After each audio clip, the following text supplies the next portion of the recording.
Ara descobrim un altre exemple pràctic de regla, en aquest cas un missatge d'alerta pop-up, perquè l'estudiant presti atenció a allò que creieu important. Podria ser un tema en particular, donar una retracció positiva o bé recomanar a un alumne que revisi un tema concret.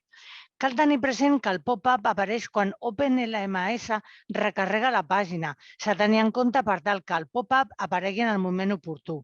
Per exemple, un missatge d'agraïment a l'enviar una tasca. Des de la pantalla de tauler del curs ens dirigim a PLD. Des d'aquí afegim una regla a la que li assignarem el nom de missatge d'alerta pop-up.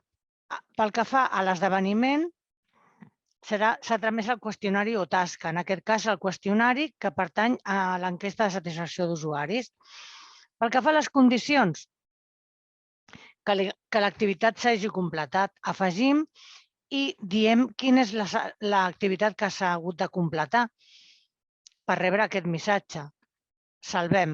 I pel que fa a l'acció, serà mostrar l'alerta. Nosaltres hem creat una alerta, l'enganxem a la caixeta, introduïm el nom de l'alumne a través dels tokens o testimonis,